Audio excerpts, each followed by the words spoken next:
Hello, hello, beloved You-est listeners. This is your host, Julie. I am so honored, so grateful you're here. You are going to want to make sure you have some time for this one. And I'm going to tell you right now, you are in for a humongo treat. I think I'm already upping my funniness, just bringing on our guest who you're going to be so flipping excited to get to know. He is truly a star, but also just an amazing, amazing person. So let me tell you about today's fantastic guest. Yay! We have Dan DeLuca. Dan DeLuca is a theater and television actor, best known for originating the role of Jack Kelly on the first national tour of Disney's Newsies. Yes, Newsies, you guys. He has starred in dozens of shows across North America and has helped develop new musicals alongside the greatest theater composers of our time, including Stephen Schwartz, Alan Menken, and Martin Charnin. Dan is currently enrolled at Quantum University, specializing in emotional intelligence in their mindfulness program, and is writing, directing, and starring in his own web series. Highly recommend you go watch this ASAP. It's hilarious. Based on the science of self-development, entitled The Invisible Things. A shout out to our friend Ashley Bernardi for putting us in contact. Dan, the minute I spoke to you, I was like, oh my God, I feel like we go way back. I just adored you. I'm so flippin' psyched you're here. Thank you. I am so psyched to be here. My gosh, yes. Thank you, Ashley. I'm so grateful that she introduced the two of us. We love Ashley. Little hearts to Yeah. Ashley. Yeah. So, okay. I'm like, so, this whole thing is about being your you-est you, your best self, your highest self. What you've been able to do, there are many people that dream of getting into, whether it's, film or TV or theater, and being able to really self-express that way. And it's incredible. Like what you've done. I think maybe just sharing a little bit about your story, because I know you don't come from a family, right? That was on Broadway. I mean, not that No, I know. Right. no. That's correct. Yeah, I told this to you from the moment that we met. I'm like, I love the you-est you. I love that. My God, if we all could be our usest us. My Me is God, we would. me, you is us, The is me right, is whatever. me. The Right. highest I can ever be is me. I was obsessed with it because I was like, yeah, that's all I want to do. I think that's what we all want to do. But yes, Yeah. you're correct. I don't come from a family of artistes by any means whatsoever. There's not a lot of art in the family whatsoever. I come from the South Hills of Pittsburgh. Grew up in a very bubble of a town called Peters Township, and it was all about sports. And my uncles were like, in charge of football and wrestling and all these sorts of things. And my dad was obsessed with, or is obsessed with Pittsburgh sports. And much respect, but it just wasn't my jam. I grew up in between two sisters, so a lot of my time was watching Beauty and the Beast or The Wizard of Oz, and I'm so grateful for that education and to be raised between my amazing sisters, because I didn't quite get I got a little bit of I feel like I've been able to balance out the masculine and the feminine within myself very healthily. It's taken a bit of time to do that, but I think being involved into the arts and moving to New York when I was 18 definitely helped with that. But my you is me. I mean, my me is me is definitely always trying to balance out those two sorts of things between like the masculine and the feminine for sure, because I think that's so important to find Yeah. the Oh, balance of that. I'm like, wow, okay, I'm making a note because we could go into that for a while. I mean, I think Oh, sure. what's going on in the world is a call for balance. It's been out of Yeah. balance. Yeah. Do you have any thoughts on that? I mean, I feel like we'll just zig and zag to like talking about your Yeah. career too. But I think what you said, I was like, oh man, that is really something. I think that's like a call to action for our humanity, is this balance. So Yeah. maybe say more. I'm curious I feel like you have more thoughts on this. I mean, yeah. I mean, absolutely. Well, I mean, our president just like it exudes like toxic masculinity. Like there's just like so much of the world of like the white supremacy world and all those sorts of things like that. It's very much, it's really sad that like that's kind of the example being put out right now. I'm like, I don't try and focus on that part, but Yeah. that's what like a lot of people are seeing right now. So trying to find that balance, especially as a a straight white male, as I identify as, just being like, okay, how can I be my best version of myself for myself, but also for the rest of the world? Because there's a ton of incredible examples of that, but making sure that I'm definitely joining the crew of Yeah. listening, learning, and finding the more feminine or sympathetic, or the parasympathetic side of myself. So I'm not just driving forward, but listening as well. There's lots of listening and learning for me during this time, which I'm so grateful for. I love that. That's like a Yeah. big, that's definitely an aspect that might have been missing for many. And I think what you just said, learning to really listen and using that time is so needed, so crucial, because that's where you realize, oh shoot, like this actually doesn't work, or I want to shift, or you hear people's perspective versus just, missing it. Yeah, trying to think of something else to say on top of the other person, while like actually listening. Like, oh my God, the art of actually listening and having conversation, for sure. Exactly. But what were we talking about before? Like, you're right, we're gonna zig and zag, but yeah. Your upbringing, you were like smushed between two sisters who lovingly like helped you to pull in the theater and the arts, and then just like moving to New York and having that balance. And then I want to, keep going.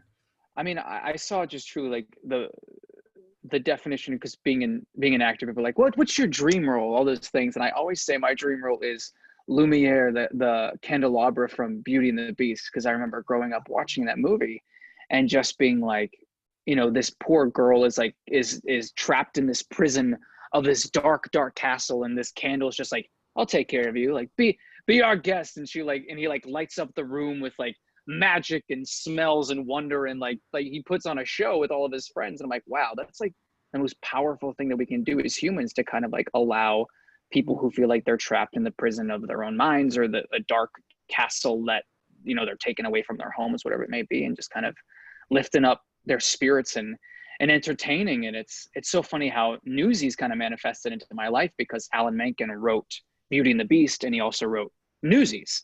So literally all of my dreams kind of manifested into this magical reality, where I had always dreamed for working for the Disney company. And then at 21, I was cast as the lead in their like underdog musical Newsies, and we took it out on the road. And it's a very much like a Peter Pan and Lost Boys story, of like being like the leader of the Lost Boys. And Harvey Fierstein, who wrote the script for Newsies also as well, if the gay icon with the raspy voice, like Harvey Fierstein. And lots of people know him from Mrs. Doubtfire, and turning Robin Williams into Mrs. Doubtfire, who also was another one of my heroes, like growing up, was watching Robin Williams. So it's so funny, because I was taking Harvey's words, and Harvey made Robin into Mrs. Doubtfire in the movie. Like he played his brother in the movie and turned him into Mrs. Doubtfire. I was singing Alan's music.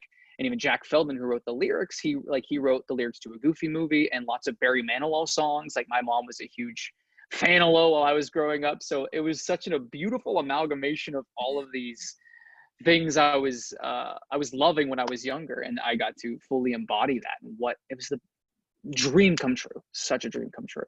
Wow. Yeah. How long were you in that role for Newsies? And maybe just like share a little bit. I think it's important, because and you can even hear like you were like, I want to be Lumiere, and and it's like the universe just like gave you all of what you were looking for in like the perfect spot for you. Yeah. Is what it sounds like. Yeah, 1,000%. Yeah, even the role Jack, he was the it's based on what I love too. It's based on a true story of the 1899 newsboy strike, where it really started, where child labor laws really came into play, and just true like the younger generation sticking up to the older generation for something that they believed in, and the injustices of the world, and how they all kind of came together, which is beautiful in itself. And it was really cool to embody a true story, but also a magical Disney story at the same time, with like a little Disney pixie dust sprinkled in there. But yeah, doing that show was such a dream. Like truly, it was the dream come true, which also therefore was kind of how my life started to shift, because I thought for the longest time, I moved to New York when I was 18, that I wanted to be a musical theater star, be on Broadway, like whatever that may be, and which was so fun. But and that's all my mind kind of knew at that time was like, okay, I'll be an actor. Like, this is super fun, feeding my ego for sure. People are clapping for me. We love that. All those wonderful things. But at the height of everything being like perfect, as like what you would see like success, Right. at the height of the success, I was in LA. We just opened the show in LA. I was on like the Disney studio lot and performing bits of the show, and just like going to meetings at, Warner Brothers and Fox and all these wonderful things, be like, wow, my life is taking off. This is just the beginning. And that is when, I'm sure if your listeners are, if they're here, they're most likely familiar with the term self-sabotage, and how I didn't realize at the time, but I was unconsciously feeling very unworthy of the success that I was feeling. I would think, wow, I'm living my dreams. I'm getting paid so much money to do what I love, but why me? I was like, there's starving people, there's homeless people, there's so many people who have it way worse than me. And I really started to feel guilty, and I started losing my voice. And I would go to doctors and ENTs, and they would scope my vocal cords, and they would say, your vocal cords look perfect. Like you don't have a problem. And I was like, well, I'm terrified to do the show. And it was a very vocally demanding show. And I was terrified to do it 8 times a week, which therefore became very traumatic. So for the last probably 4 months or so of my run, I was panicking. I had to get through Act 1, because the Act 1 finale was just me standing alone on stage by myself, like belting some high Disney notes, and just me in the spotlight. And I was like, I have to get through this. And I was 22, 23 as I was doing it, and just had no help as far as navigating or even asking the question of like, how do I do this? Because I felt so much immense pressure, because I'd given the stamp of approval, and I didn't want to let myself down. I didn't want to let the company down, my cast, my family. Like I just felt such an immense pressure, but I didn't know how to communicate that. Right. And that was really horrifying. And I thought that once again, I thought I was going to launch my acting career, and from there. And I got back into New York, and lots of opportunities fell into my lap, and I had to say no, because I felt like I couldn't sing, and I was so terrified. And I ended up being in my apartment, like hiding out in my apartment for like a year and a half, because I was terrified to let anybody else down. I fell into like a deep depression, like undiagnosed. I didn't know how to navigate it at all. I was just terrified. Like, thank God I had the money that I made, because I spent it all during that time, because I was trying to just live. It was weird. It's weird. Wow, Dan. So thank you for sharing that, like, so vulnerably. I think it's humbling, and it's just, my heart's with you. And it's like, you're like, the self-sabotage thing, it's like, you can even see and hear just how powerful our bodies are, that the fear, how it affected, you getting scoped and it being like fine, but you can, like, just that mind body connection. I guess you really got that. You really could feel that yourself with what happened. Yeah. That's wow. Yeah. What did you, I guess, take us from, oh, my heart's with you. Cause I'm like, I wish like I knew you then, I'd be like, all right, brother, we got to have a conversation. Like, I'm here. I will let's sit down, and you're worthy, because you are. But how did you, talk about that journey? Like, what happened from the year and a half of kind of being in your place camping out? How did you come through that? Maybe share, if you're okay with it. Oh yeah, absolutely. That's my favorite thing to talk about is, I was given the techniques to sing, act, and dance in school. And I was just, how to like put on a good front, like the show must go on, boys and girls. Like, that's kind of what we're taught. Like, you do it. Like you do 8 shows a week, and you get the job done. That's what, like, being a good American citizen, you show up, you do your job, you don't complain, like whatever it may be. And that's why I think I felt so guilty, because I was like, I'm a privileged, white, straight guy from like a middle-class family who's not really had that many worries, but I felt so terrible, and I didn't know what to do. So I started going to therapy, and just traditional talk therapy. And that was helpful to an extent, but I was able to start to recognize my psychological patterns and be like, okay, so that's self-sabotage. I feel like I'm not worthy. I feel like one of the things he pointed out was he says, you keep saying that you're lucky. You're lucky that you have this. You're lucky that you have this. And he was like, do you realize that you're saying that you're lucky? Like, what about if you actually deserved those things? He's like, do you actually feel like you deserve those things, or was that luck in quotation marks? And that's when it like kind of hit for me. I was like, oh, I see. Got it. But with that, and so I was like, okay, well, how do I fix this? And he was just like, be present. I said, how do I do that? And he was like, well, just keep bringing your mind back to the present moment. I was like, oh yeah, sure. Okay, I'll do that. I tried that for a week. I was like, okay, well, I'm a person who likes to take action. I'm like, if I have a goal, I want to get it done. So I'm like, I even do that on my show, on the Invisible Thing show. I'm just like, all right, I'm gonna think. I'm really gonna think and focus. But it's just like, and I was like, well, how do I do? Like, what do you mean, like, stay present? I was like, sure, that's like the general advice, but how do I do that? And I started diving into the self-help book world more, and I was actually through Jim Carrey. Jim Carrey was one of my biggest influences growing up, just making people laugh and talking about a guy who knows how to put on a show and also woke as sin. My gosh, he's incredible. He's so incredible. But I found Eckhart Tolle and Wayne Dyer through Jim Carrey YouTube videos. And I was like, Wayne Dyer, interesting. Eckhart Tolle, amazing. And I kind of dived into the Hay House world, Marianne Williamson and Gabby Bernstein and all those people. And I was like, okay, I want to believe this, but my analytical mind and my subconscious training of not feeling worthy or being good enough or whatever that may be was so ingrained in me. I didn't know how to get past it. And then the man, Dr. Joe Dispenza, taught me the science behind how all of that works and the neuroscience of meditation. And ever since then, I've been obsessed and realized that, like, oh my gosh, we, especially as like from a man's perspective of just being like, oh yeah, we need the science, we need the data, as men, like we have to see the numbers, crunching the numbers, like what a generalization. But he honestly actually reminds me a lot of my dad, the way that he talks. And I was like, I subconsciously was able to really listen to him because he's an Italian man, and just like so charming and so good natured, and was able, like, well, here's the facts, like this is just the way things are. And I've been obsessed ever since. And that's what I started teaching that too, because I teach acting and acting through song and things like that. And that's how I kind of founded my company, Mindfulness in the Arts, with my best friend Ben Cook, who I also did Newsies with.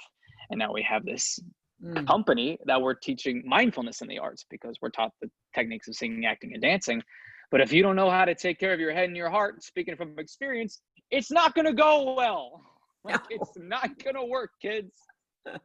The most important thing. Yeah. It's surprising to me, but not that this was not taught in all of your, trainings. I mean, it just shows, and maybe that's shifting. Well, what you're shifting it with the mindfulness in the art, you're shifting that. Yeah, I hope so. That's the thing. I was like, there's no reason it should be like course number one, even in schools in general. Absolutely. Like, imagine if we all had emotional intelligence training, like we would be able to listen to each other and talk to each other and not get offended. And like that Dr. Seuss book of like the which side, like, of butter do you like your toast on, like which side of like the butter battle or whatever. It's like, well, I like my butter on top of my bread. Well, I like my butter on the bottom of my bread. And they go to war. That's basically what war is in the first place. Just being like, well, why can't we all just have toast together? But it's fine if you want to put your butter up on top. That's fine. But why you got to be like that? Totally. You don't even have to have butter. Whatever you want. Butter, you don't have to have butter. You have some ghee. Butter. Yeah, ghee. Exactly. Vegan folks like me, ghee. Yeah, have some clarified ghee. My gosh, whatever you want. Oh my God, you're speaking our language. I got to tell you, the listeners here, You-est listeners, I know you because you're listening and I hear from you and I love it, are in this category. Most of us are the, sensitive, empathic, high achiever, overly type A. Like when you're speaking, I'm like, oh yeah. Like, and I think, to be able to, like, as you were saying, it's very hard to just slow that down without understanding it, without practicing it. And I love Joe Dispenza I have actually, I am going to have him on here at some point. Yeah, you will. Yeah, I've met him a few times. He's wonderful. And I just connected with his person. We'll see. So I'm working on it because I want him to explain it. But I'm so with you. I love that, like, subconsciously he was like your dad. That's so perfect. Your brain No, was like, true. okay. Yeah. Yeah. I was like, I'll listen. Whatever Yeah. you say. Yeah. Whatever you're saying.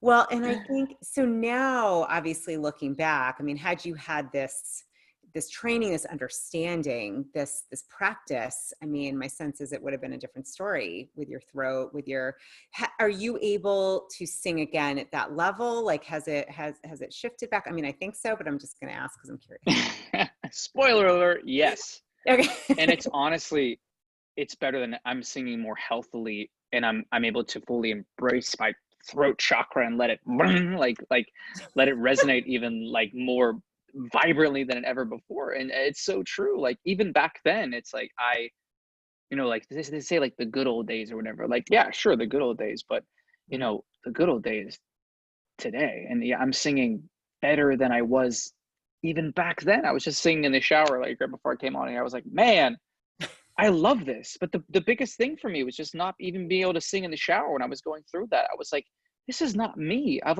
lost Yeah. myself. My voice is so much of who I am. Like Yeah. I love doing voice. Like when I was first started out acting, I was like, I thought I was just doing impressions, that I was just like doing voices and things like that. And my mom, my mom, there's like two funny stories. My mom says like when I was a baby and she would be running the vacuum, I would mimic the sound of the vacuum. Like it'd be like, and she would say she would turn the vacuum off, and I'd be like there, like a baby on the floor, just being like, and just like mimicking whatever that sound was just like hilarious to have like a little baby on the floor being like, and then also the first onstage show I ever saw was Kathy Rigby as Peter Pan Oh, in wow. Pittsburgh. And it's a woman playing Peter Pan, the U.S. gold medalist Kathy Rigby as Peter Pan, which is hilarious. Right. But she sang in a British accent, and my mom would hear me singing as a woman in a British accent, like Peter Pan songs in the shower. Gosh. So not just the British accent, but like as a woman, like I was like singing as a woman with a British accent playing Peter Pan. Wow. And You I have thought that's just what it was.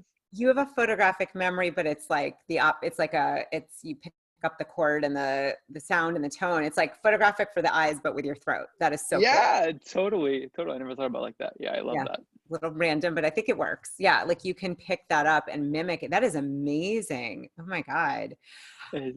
Maybe we'll leave some room for you to do something. I don't know. I'm like, well, all right, talk about, I love that. I'm like, I wish like I could have been a fly on the wall when you were growing up and doing these things. Cause I'm sure like your mom must've been laughing her head off half the time. She'd be like, what is happening? They thought, I mean, they fortunately say like, they're just like, I was such a weirdo. Like they didn't know what to do with me in a sense of just being like, I had to be like the cliche, like artist, like I'm so weird. I'm so misunderstood. Like I felt that to an extent, but it was always a very like nurturing, like they did their absolute best with me of just being like, okay, well, should he play baseball? But he's out like doing like Wizard of Oz voices out in the outfield and like not paying attention by any means whatsoever. But I tried, like a lot of my like people pleasing comes from like my family, like just making sure my family felt safe around me, just being like, Yeah. I know you guys don't quite get me, but like whatever you guys want to do, I'm down. And then also, trying to like live my best life in my room and like making movies. Like even when I was little, I always had a video camera and I was always making movies. And it's so funny how that's manifested these days too, as far as like making videos and things like that. Yeah, totally. It's like your You just wanted to emerge, and it's so awesome because the thing is you leaned in. I mean, you leaned in. Many people don't do that. That's the point with this is like, I'm just to hear what can happen when you lean in and really honor who you meant to be and who you are. Yeah. I mean, and this time too, as much of like a devastating time 2020 has been so far. Yeah. And people saying like 2020 is the worst year yet, but it's almost like the biggest time of waking up and us truly having the space to be with our families, to be with ourselves, to not distract ourselves with our persona and our identity. Like, who are we without our jobs? Who are we without our day-to-day Yep. kind of schedule, and really assessing from that. But I've had this space to really, I mean, so many things just within the past 4 months have of things that I was so certain of, Yeah. like, just completely like flipped upside down, whether that be like romantic relationships or career things, like whatever that may be. It's shocking. I look at myself 4 months ago when all this started, and I was like, I was a very different person then, but I am becoming my meest me, You are. listeners. And I'm just for like truly that of just being like, I'm Yeah. grateful that I have the privilege and the space to have that, to do that, and also finding how I can best serve Yeah. the world through that as well. Because when you're truly loving yourself, you're also, it's such a selfless act to do that, so therefore you can become of service to others as well. So that's what I'm really focusing on, like putting my oxygen mask on first, so then I can help the person next to me. I love it. I'm so with you. I'm actually, if people watching this, I'm leaning so in that I'm like, oh, I'm so close to the camera. It's like too close because I'm like, I am really with you with this guy. That's like close up of my nose. I'm so sorry, everybody. But I'm like, yes, this is what you're saying. I'm like, I couldn't tell you anymore how much I resonate. No, I think, well, and being able to flex, to move, to be silent, to put the tools you were talking about. I want to talk about, you talked about the video camera growing up and that now doing the invisible things, which is honestly, like, I was like, how has he been doing this during this time? It's brilliant. It's hysterical. I'm like, I want to come on set and do something. I was like, oh my God, that's so fun. Like, it's just, Oh my God. and how I did you love get this that. content? Like, can you talk to us about it? It is brilliant and hilarious. Yeah. Mm, just talking about, like, I'm just like, as artists, we've known to, like, we just like take from the greats who've come before us. And I Yeah. look at Mr. Rogers and the way that he reached a whole generation of children through his beautiful, beautiful work. Yeah. But I've also, like, I love kids. I love kids so much. But even when I'm teaching kids, I don't quite resonate because I'm such a heady kind of person, and I always like to have conversation. Yeah. And I also see too, I kind of created it as a Mr. Rogers satirical, almost like Pee-wee's Playhouse, almost like Blue's Clue, like just kind of Yeah. spoofing children's television because it's so homey to us. Like, we're like subconsciously like comfortable with like bright colors and like Yeah. a person talking to you like in a nice way, like by a fire. I'm actually in this set right now for those people watching, like Oh, with the nice. blessing sign and Oh the my fire that needs God. needs a little cleaning. But just doing this show of I wanted to bring all this information in an entertaining way, because Yeah. as much as I love the self-help world and as I love Yeah. all of the lessons that it brings us, there's not a lot of content out there as far as making it entertaining Yeah. or engage. It's a lot of lectures, it's a lot of books, it's a lot of oming, and there's lots of beads and chanting and stuff, which I love. But there's also not a ton of like, let's laugh at ourselves, let's learn at this from Yeah. a more kind of mainstream way. So I kind of took everything I learned from being on stage for the past decade or over a decade, I don't know how long it's been, but and what I've learned through mainstream media and entertainment, and really capturing an audience and making it fun and funny and things like that. And so that's kind of been my goal with the show, is to entertain while Yeah. they learn about neuroplasticity. Like, if I can entertain someone as I'm talking about neuroplasticity and the science of listening to your heart, and learn about neurotransmitters and how we can rewire our brain and self-regulate our stress, like if we can do that. And then also, like, there's musical numbers. I'm starting to apply more musical numbers of these songs that I'm writing. And my amazing friend Stephen Schwartz, he's a composer and an orchestrator as well. And Mhm. I hum these songs into my voice memo thing on my phone, and I write out the lyrics, and he orchestrates them for me, and they come back, and I'm like, it sounds amazing. It's just like Wow. dreams come true in a completely different way. So this has been Wow. my main project of this time, mindfulness and the arts, and then the invisible things. We have a new episode that's coming out. It was supposed to come out yesterday, but it's coming out tomorrow, and it's called the science of ignorance, which I'm really excited about. Oh, can you tell us a little bit about it? Yeah, absolutely. I mean, we talk about how children are in a state of hypnosis from the 0 to 7, and how we're unconsciously raised to be the people that the people raising us want us to be.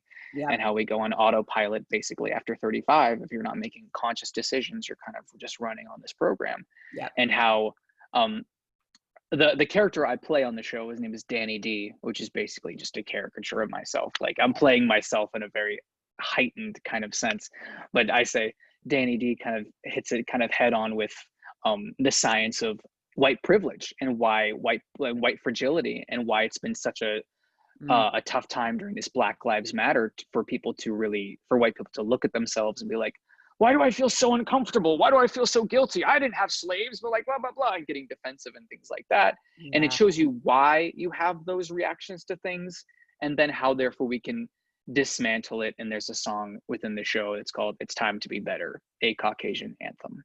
And it's basically just like how we can just be better allies and be anti-racist, as opposed to like just being like not having a point of view or staying quiet, but how to be intentionally anti-racist. And it's all done in a light, funny way, while respecting the weight of the material as well. And I had an amazing script supervisor, my friend Jonathan Burke, who's an incredible, talented Broadway and television actor, who's a Black man, and he worked with me on the script and was like, I know you want to like make it PC, like, or make it, nice for the white people, but also say this. And I'm like, yeah, you're right. Yeah, let's just drive it home. Like, you know, like we can't pussyfoot around this, and it's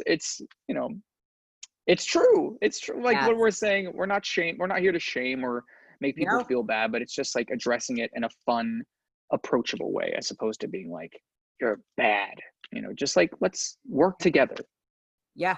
Let's awaken and see what's really going on. Like you said, the time of awakening. Oh, we'll get the link when we post.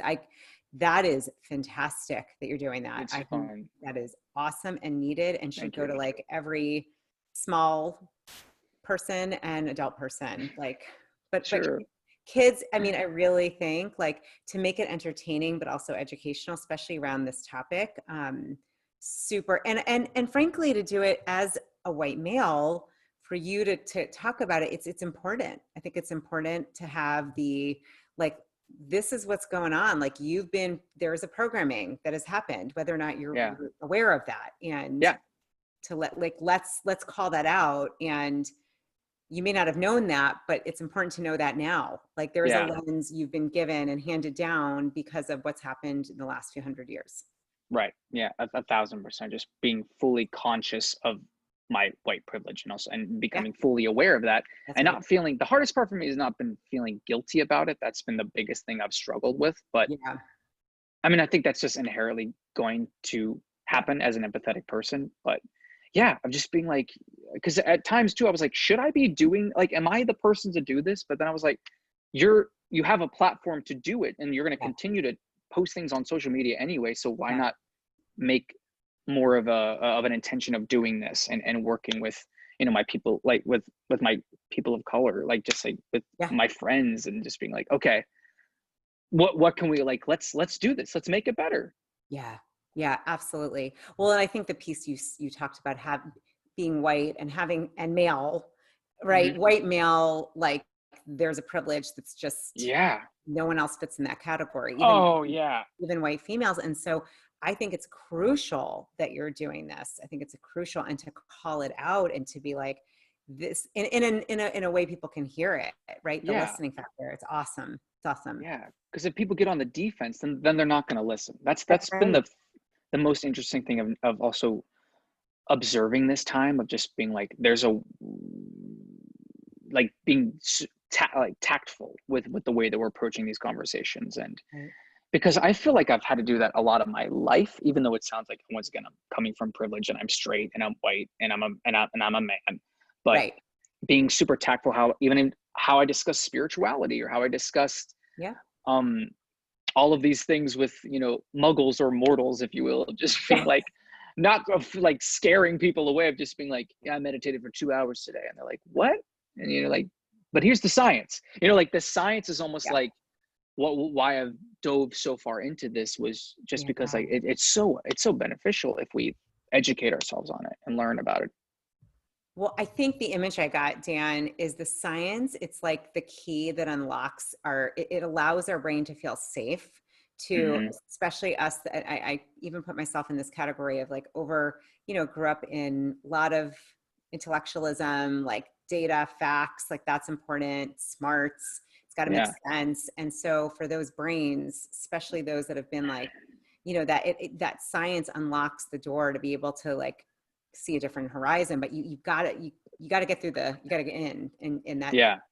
that is, I know, we've done a lot here with heart math, heart intelligence, and the science, which Dr. Joe is very involved with heart math and Yes. teaches this. And it's when you realize it's like intuition, there's science behind your intuition. It's not an airy fairy thing. It is actually like legit, just as Yes. your intelligence in your heart. And so that's why I love what you're doing. We need this. And I love that it Yeah. really changed you. Yeah. Thank you. Yeah. I'm so grateful for that. You had Deborah, the CEO of Heart Math, on the show, right? Yeah, Yeah. Deborah Rosman and Howard Martin and Dr. Roland McCready. I mean, and Greg Braden, who's with them. I mean, I Yes. love you're in the same, that is, people need to get that information because it's how we're designed. We're Right. designed to be connected to our hearts, to our higher Yes. intelligence first. Yes. Yeah. The ex CEO of Heart Math, Bruce Cryer, who was the CEO, is actually on the Invisible Things. He has a whole episode of the science of listening to your heart, and Oh, and Danny D makes his heart with inside of him, and he's always being like, "Are you the voice of my heart?" He's like, "No, I'm Bruce Cryer," and he's like, "My heart," and he's like, "It's not. No, Dan, it's me. I'm Bruce," and like, oh my but that's like God. kind of the whole gag. But Bruce has become a dear friend, and he's teaching with me in our upcoming course in mindfulness in the arts. He's one of the guest speakers and talking to um, our class as far as bringing the science of the heart into the Amazing. theater world. And he actually used to be, he did off-Broadway Fantastics whenever he did the Fantastic when he back in the 70s. And he was kind of like in the same journey that I'm kind of on right now when he was my age, which is so funny. So it's been really cool to connect with Bruce. That is so cool. I've got to go watch Yeah. the episode because that is hilarious. Like I want to see It's that. it's fun. That is, so talk a little bit about mindfulness in the arts and how that's going and maybe the like vision of, because I really, my brain is like, how can we get that into every school system and every theater program and with every child? Yeah, absolutely. I mean, I started initially, like I said, I was, we were learning the techniques of singing, acting, and dancing, but with like stress and anxiety and depression levels like rising higher than ever these days, I was building this curriculum for arts conservatories and arts schools to implement all of this stuff into the school itself. So we're building these curriculums right now, and I have it in one school right now, Metropolitan School of the Arts, which is in Virginia, Oh, awesome. and a private school in Virginia, where I kind of built the curriculum around these amazing students, and I had so much fun. But it's designed to give artists like the information and tools and scientific basic techniques to help them navigate their stress levels. And we talk about taking back the reins of their confidence in their artistry, which is what I really had to do. So it's everything that I was embodying Right. and just being like, wow, everyone should have this. And at an earlier age, like, I was like, if I had this when I was 16, my God, my life would be so different. But, Right. I learned this now, so let's make it happen now. So we built this beautiful website, and it's a hub. We're doing Zoom courses right now because that's the only thing we can do. But Right. we're going to do more in-person master classes as when things start to open up. Um, and the invisible things is also associated with mindfulness in the arts. And yeah, we have an upcoming, our next course is, when is that?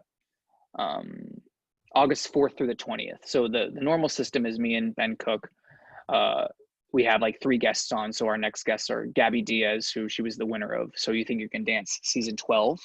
And she's kind of talking about things from a dance perspective, and Jonathan Burke, who's a Broadway and TV actor friend of mine, and talking about how he kind of manifested the world that he's living right now. And then Bruce Cryer from the Oh, XU of heart math, and just kind of bring these conversations to, wow. the class is eight. We have a 12-year-old in the class sometimes, and we have people in their 40s in the class. Like, and you don't even have to be an actor to be a part of these classes. You just kind of join us, and we talk about anything and everything when it comes to being mindful in your artistry.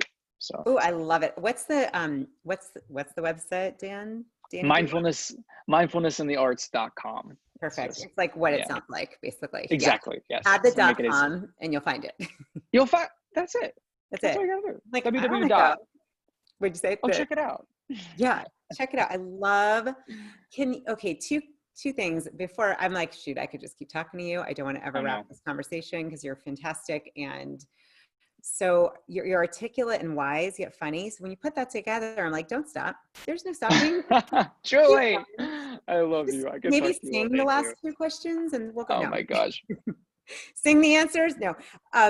What I was going to ask you, I'm going to move to question two because I just lost. I think I outdid myself. I don't know what my question was. So I'm going to go to the second one. That's Great. okay. That is all Yes. right. With, you talked early on about living your dream. And then, of course, that dream getting just really dead in its tracks because of what Yes. you didn't know. I am curious. 'Cause we love dreams here. And Oh, curious, you like, do? we love Good. dreams.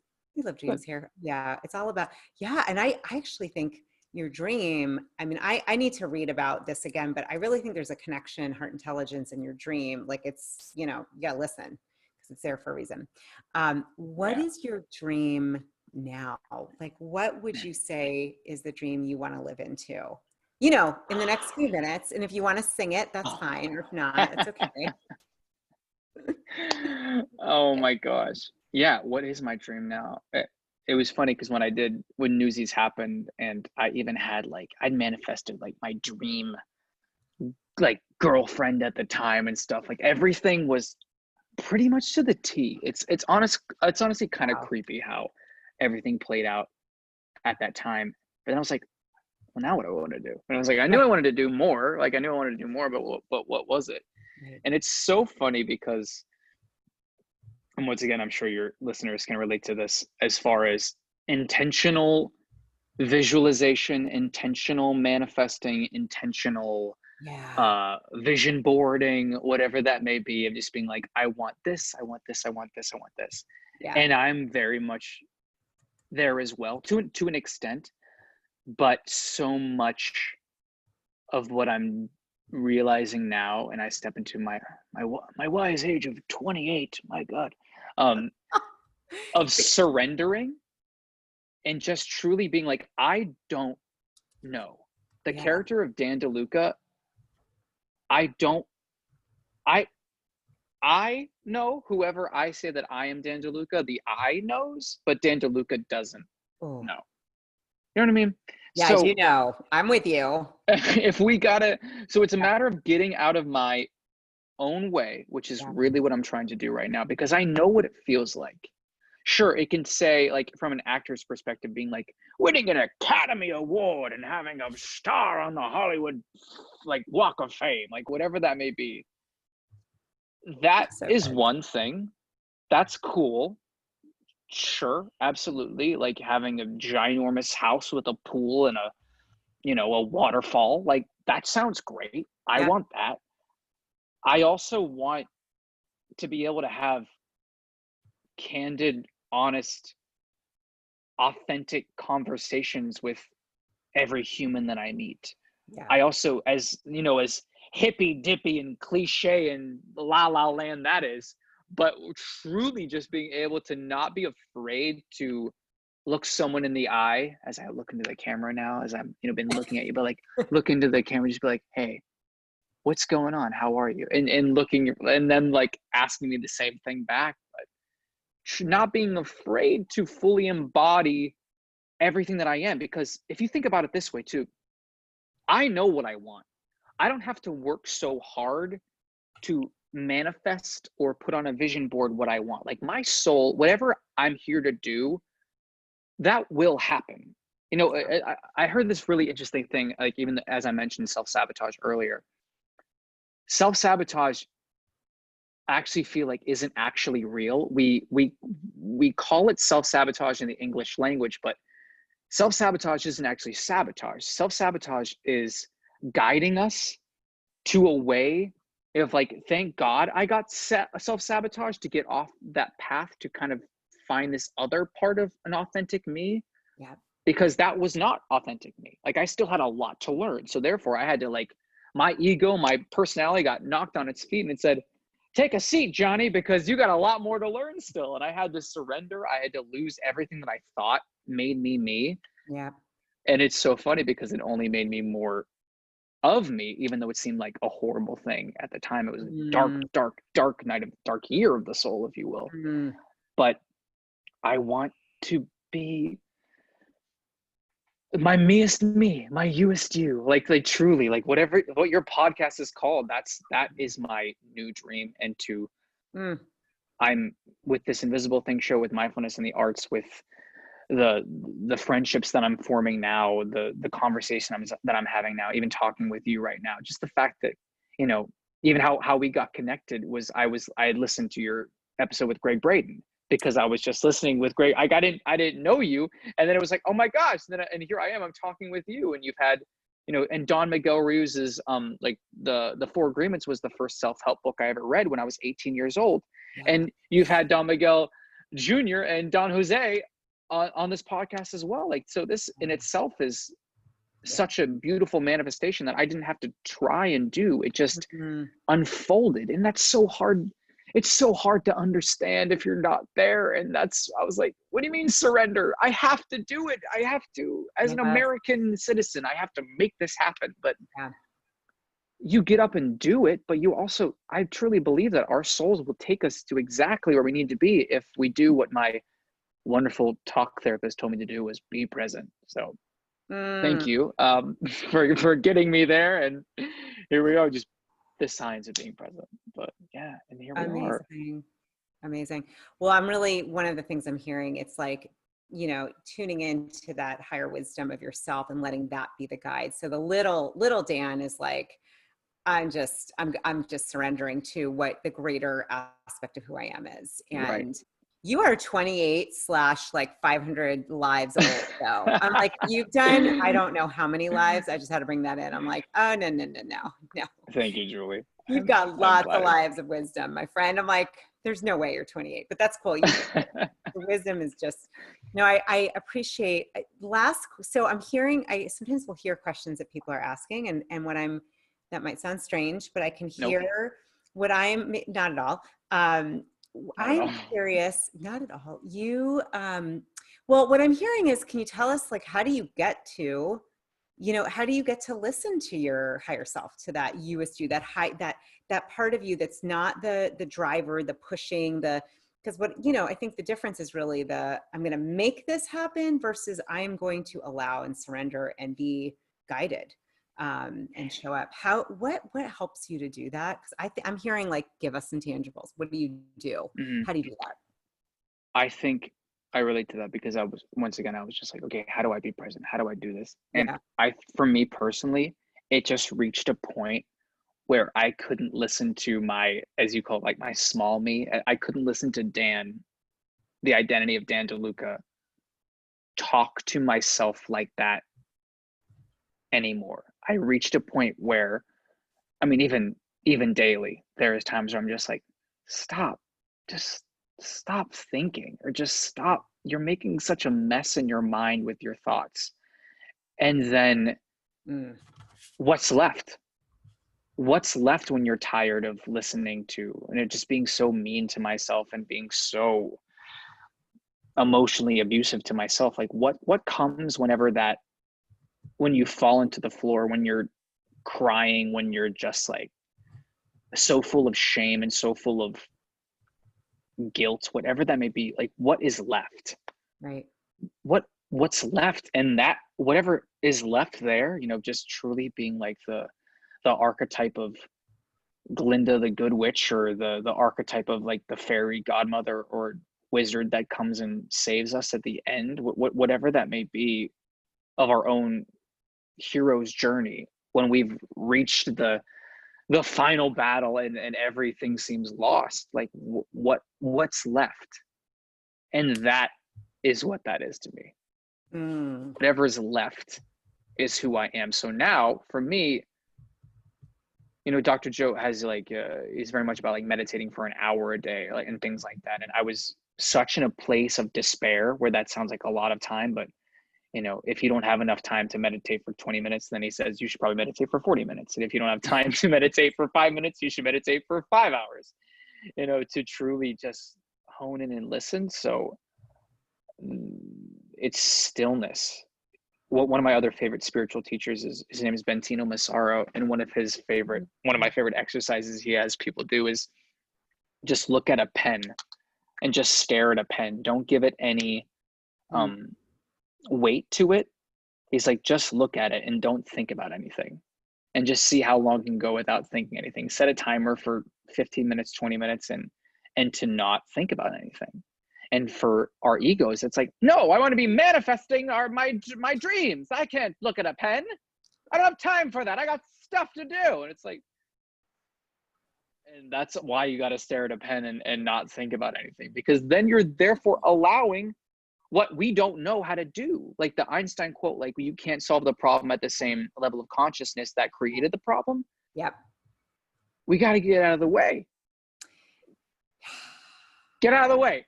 But it's, once again, easier said than done. Be present, get out of the way. Like, sure, Dan, how do I do that? And it's by not thinking and seeing what is left when we're quiet. Like after this conversation right now, Julie, like I'm going to be quiet because I've talked so much. And I'm like, wow, the identity of Dan is strong right now. But so like, as soon as we're done here, I'm going to like shut my mouth and just be quiet and just listen. Oh. Ooh, so many nuggets in here. I'm like, it's hard for me to stop. My thing is like, I don't want to stop. This has been amazing.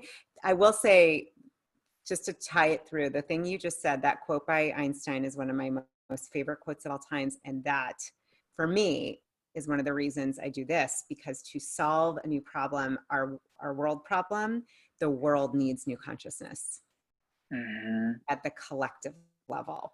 And I believe, listening to you, that stillness, tapping into your higher self, your you-est you, that starts to shift the consciousness. And that's how we get a new solution. That's my belief, at least. And so I was like, oh my gosh, you're doing it on your level with all the people you're touching. That's what we're doing. And it's like, we can't solve anything. It's so true. And if you're in it, you can't see it. You have to really, I agree 100%. It is stillness. And for those that are like, what kind of stillness? It really doesn't matter, right? The meditating stillness, it doesn't matter as long as you're being still.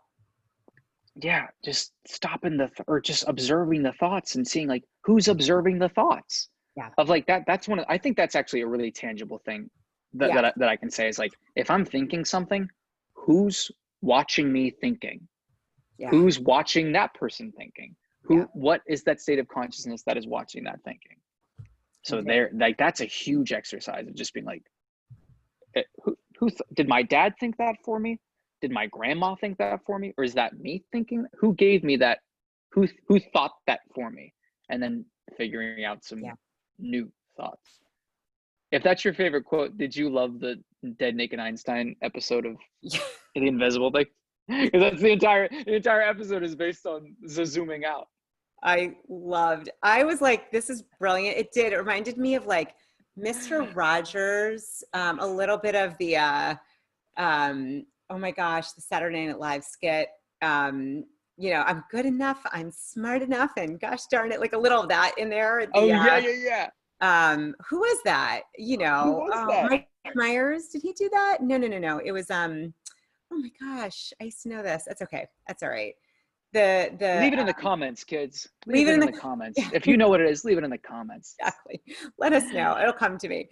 Oh my God. But the making fun of looking in the mirror and doing mirror work, like it has like your work but it has like all of these little pieces, but so accessible, so funny. So, I mean, you can't take your eyes off of it. So, all right.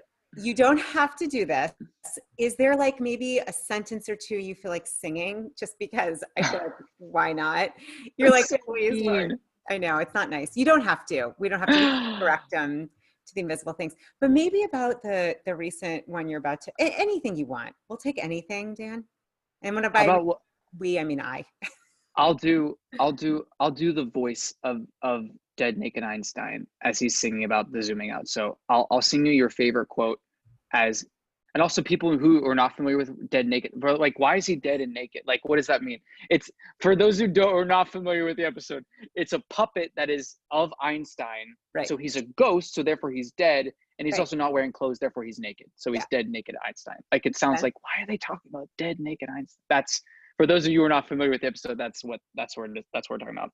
And so, and the song goes, which is one of my favorite Julie's, and I have to hide my mouth because I can't take myself seriously as I do it. Yeah. I'm like, you cannot solve the problem without the zooming out. Yes. Thank you. That was so good. You're so good. You big heart, Dan DeLuca. You big heart. You big heart. I'm so grateful. And also, and again, you like, you make this so easy and so wonderful. Like you are being your you-est you by asking like beautiful questions and knowing the art of conversation. So thank you. I'm so grateful for you. Thank you. So fun. And all right, my lovely, beautiful, sacred listeners, seriously, we're going to have everything in the show notes. You've got to check out all things Danny D, Dan DeLuca, Invisible Things, Mindfulness, and the Arts. I will have all the links and you can check them out. We'll have social media. You can go just become fangirl, fanboy, give some hearts. He is, as you know, just, we need more of you, Danny D. I love calling you. Thank you. More conversations like this, everybody. Like let's just do it. Let's just talk more like this. So grateful. Thank you all for listening too. So happy to be here.